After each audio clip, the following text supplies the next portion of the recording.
संगत जी, श्री गुरु ग्रंथ साहिब जी को जब मैंने पूरा पढ़ा तो मुझे कहीं भी ऐसा नजर नहीं आया जहां औरत का निरादर हुआ हो, बल्कि गुरु साहब ने औरत को बहुत ही ऊंचा दर्जा दिया और साथ में जो औरत के साथ दुर्व्यवहार होता था उसके लिए सभी गुरु साहबान ने आवाज उठाई और बहुत से रीति रिवाजों को बंद करने के लिए लोगों में जागरूकता फैलाई। इसी की बदौलत आज हर गुरसिख लड़की वह सब कार्य कर सकती है जो एक पुरुष कर सकता है। वह कीर्तन कर सकती है, पाठ कर सकती है, अमृत छका सकती है, सेवा कर सकती है, प्रधान बन सकती है और हर काम वो कर सकती है।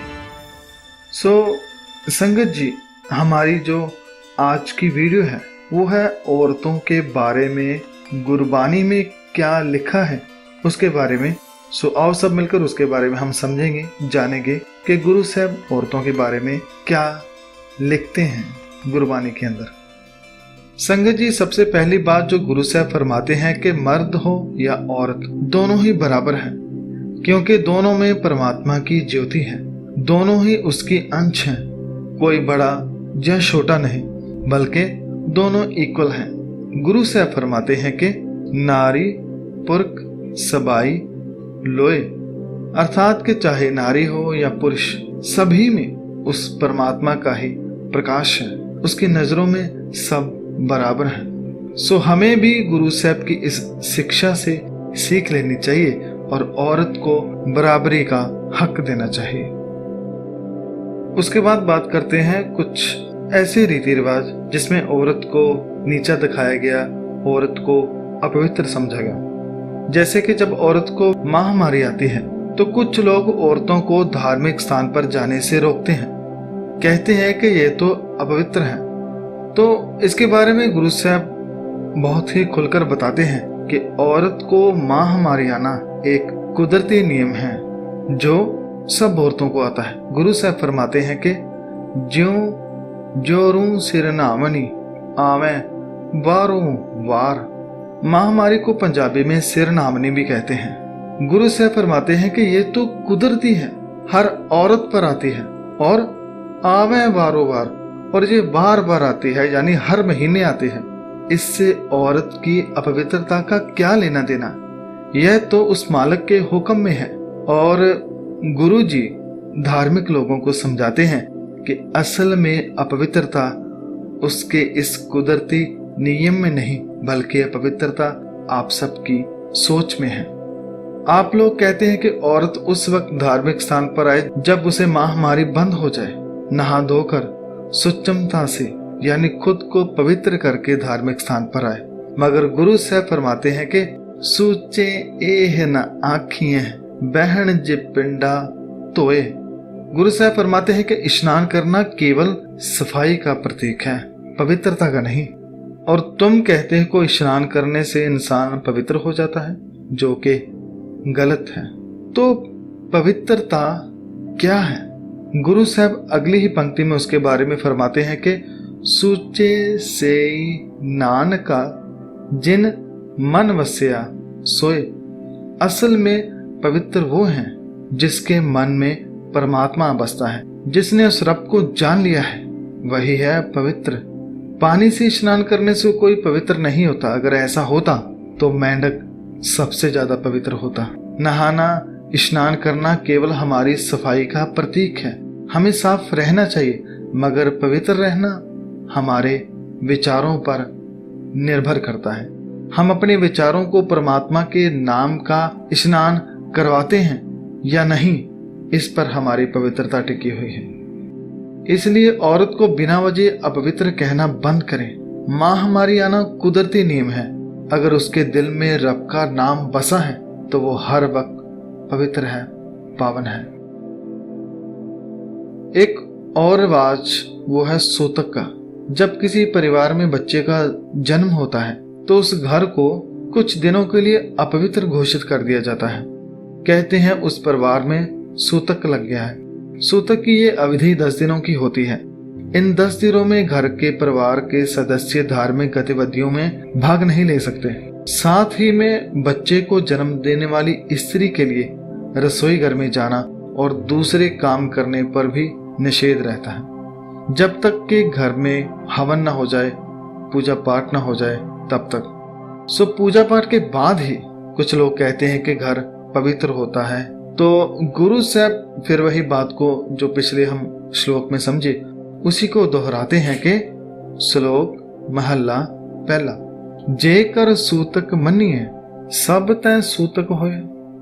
अगर ये मान लिया जाए कि सूतक होता है, अपवित्रता होती है, फिर तो हर जगह ही सूतक है, क्योंकि गो है अतः लकड़ी अंदर कीड़ा होए, जेते दाने अन्न के जिया बाज न कोय, पहला पानी जियो है जित हरिया सब कोई।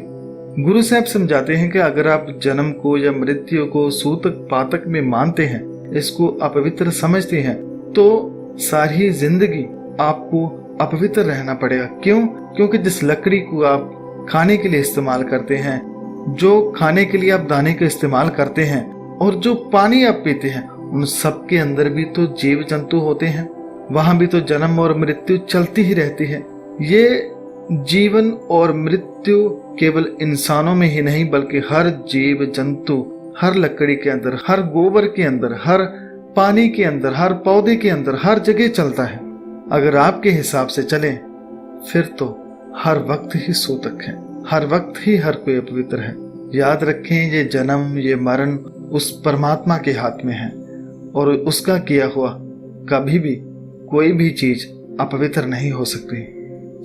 ये जो भ्रम है, इसको उतारा कैसे जाए, उसके बारे में भी गुरु साहब इसी श्लोक के अंदर फरमाते हैं। सूतक क्यों कर रखिए सूतक पवै रसोए, नानक सूतक एव न उतरे ज्ञान उतारे तोय। कि सूतक जो है, जो अपवित्रता है, वो सिर्फ गुरु का ज्ञान ही उतार सकता है। जब हमारे अंदर गुरु साहब का ज्ञान जाता है तो वह जो सूतक का, अपवित्रता का अज्ञान होता है, वो अपने आप हमारे अंदर से चला जाता है। सो गुरु साहब समझाते हैं कि ए भाई, वहम भरम छोड़ो और एक परमात्मा को मन में बसाओ। घर की सफाई रखना अच्छी बात है, मगर सफाई को पवित्रता या अपवित्रता का नाम देना ये गलत है। स्त्री को पवित्र कहना ये भी गलत है। पवित्र करना है तो अपनी सोच को पवित्र करो। इसके बारे में गुरु साहब ने बताया। इसी तरह गुरबाणी में और भी बहुत सारी बातें औरतों के बारे में कही, जैसे कि सती प्रथा। उसके बारे में गुरबाणी में लिखा है कि औरत के साथ ये अत्याचार बंद होना चाहिए।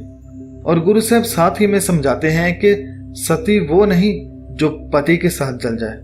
असल में सती तो हम उसे कहते हैं जो पति धर्म को निभाती है।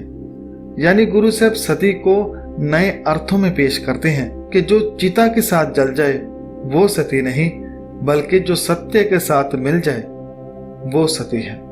और याद रखें कि चाहे कोई मर्द है या औरत, हम सबका पति एक ही है, वो है परमात्मा। हमें उसके हुक्म में ही रहना चाहिए। उसको अगर हम हमेशा याद रखते हैं तो हम असल में सती हैं। जलकर या किसी तरह का कष्ट देकर कोई सती नहीं बनता, बल्कि मन को सच के साथ जोड़कर, वाहिगुरु के साथ जोड़कर ही सती बना जा सकता है। गुरु साहब फरमाते हैं कि पी सो सतियां जानियन सेल संतोख रहन्य, सेवन साई आपना नित उठ समाल्यन। इस तरह गुरु साहब ने हमें बताया कि सती क्या होता है। सती वो है जो पति के, जो रब के हुक्म में रहे, जो सब्र में रहे, संतोष में रहे। तो इस तरह गुरु साहब ने सती को नए अर्थों में बयान किया कि सती वह है जो सत्य के साथ जुड़ा है। औरत को बुरा मत कहो। कुछ लोग औरत को छोटा जानकर या गुलाम जानकर उस पर जुल्म करते हैं, परंतु गुरु साहब फरमाते हैं कि उसे बुरा मत कहो। जिसको तुम बुरा कह रहे हो उसी में से तुम पैदा हुए हो। उसका आदर करो, उसका सम्मान करो। गुरु साहब फरमाते हैं कि पंड जम्मी है, पंड निम्मी है, पंड मंगण व्याह, पंडो होवे दोस्ती, पंडो चले राह, पंड मुआ, पंड पाली है, पंड होवे बंदान।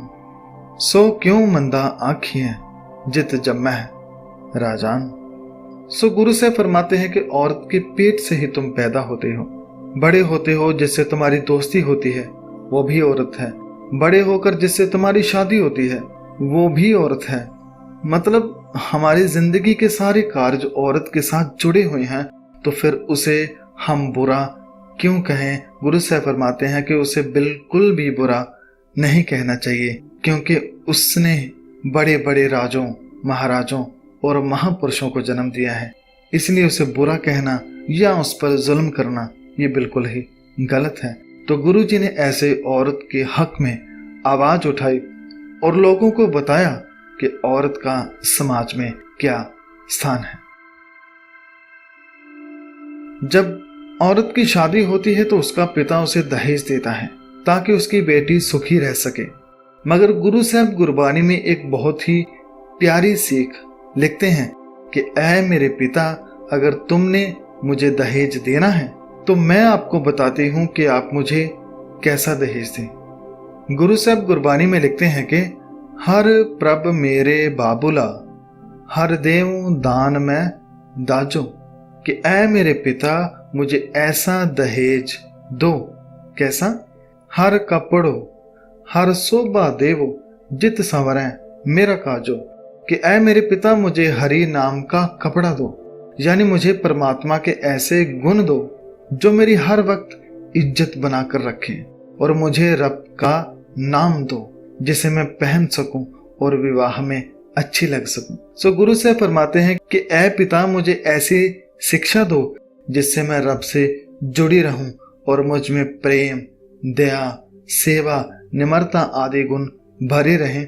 ऐसा दहेज दो, प्रभु गुणों का दहेज। और मुझे ऐसा दहेज मत देना जो केवल लोगों को दिखावे के लिए दिखाना पड़े, जैसे कि इसी श्लोक में फरमाते हैं गुरु साहब के, होर मनमुख दाज जे रख दिखाल है, सो कूड़ अहंकार कच पाजो। जैसे कि हम शादियों में देखते हैं कि दहेज को लोग दिखाते हैं। गुरु साहब फरमाते हैं कि जिस दाज से लालच बढ़े, अहंकार बढ़े, झूठ पैदा हो और जो केवल लोगों की वाह वाह लेने के लिए दाज देना पड़े, ऐसा दहेज मुझे नहीं चाहिए। मुझे तो हरि नाम का दाज चाहिए, उसके गुणों का दहेज चाहिए। सो ऐसे दहेज के बारे में गुरु साहब गुरबानी में फरमाते हैं।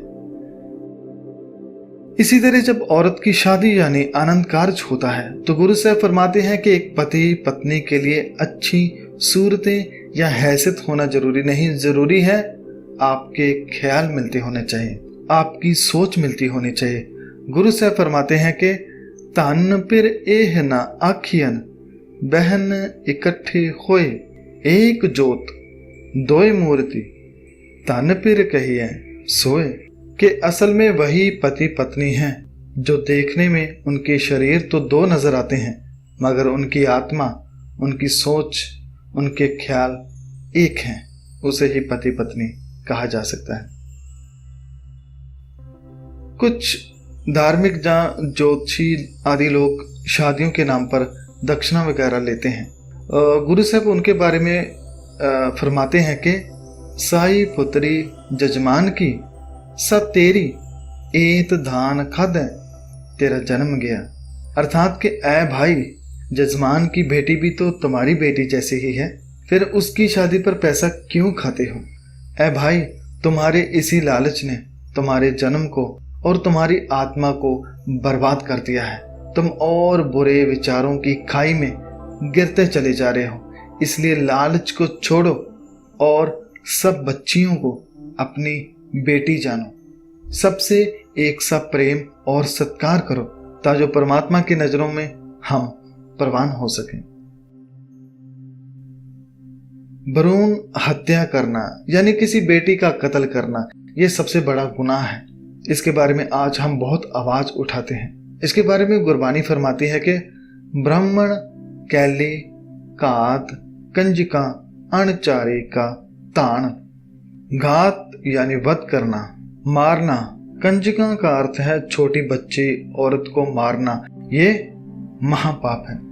इस पंक्ति में और भी कुछ नाम हैं, मगर ये वीडियो औरत के बारे में है इसलिए मैं केवल उसी पे फोकस करके इसके अर्थ बता रहा हूँ, कि गुरु साहब ने उस समय भी इस बात को बहुत ही गंभीरता से लिया कि बेटी को मारना गलत है, ये बहुत बड़ा पाप है। इसके खिलाफ आवाज लगाई और औरत को, बच्चों को जीने का हक दिया। और जो लोग दूसरों की बीवियां, जो बच्चियों पर बुरी नजर रखते हैं, उनके बारे में गुरबानी कहती है कि मिथ्या नेत्र पेखत पर त्रिय रूपांत। गुरु साहब फरमाते हैं कि वह आंखें ही व्यर्थ हैं, अर्थात उसका तो जीवन ही व्यर्थ है जो औरों की औरतों को बुरी नजर से देखती हैं। इसके अलावा और भी बहुत सारी बातें हैं जो औरत के बारे में गुरबानी में हैं, जिसे बड़े बड़े विद्वान अपने लेक्चरों में व किताबों में बताते रहते हैं, मगर मैं आज इतने ही बता पा रहा हूँ क्योंकि ये वीडियो पहले ही लंबी हो चुकी है और इसके बारे में जब कोई और खोज होगी तो मैं आपके साथ जरूर शेयर करूंगा। आखिरी बात कहकर समाप्ति करता हूँ कि यह वीडियो औरत को समाज में बराबरी के आधार पर बनाई गई है कि औरत मर्द दोनों बराबर हैं, इसलिए औरत के अधिकार भी उतने ही हैं जितने मर्द के। और एक बात याद रखें कि चाहे कोई मर्द है या औरत, खामियां हर किसी में होती हैं। हर कोई किसी न किसी बुरे विचार या ऐप में फंसा होता है जिसे गुरु की वाणी से दूर किया जा सकता है। अंत में आप सबका धन्यवाद। वीडियो बनाते हुए तमाम गलतियों की मैं क्षमा चाहता हूँ। वाहिगुरु जी का खालसा, वाहिगुरु जी की फतेह।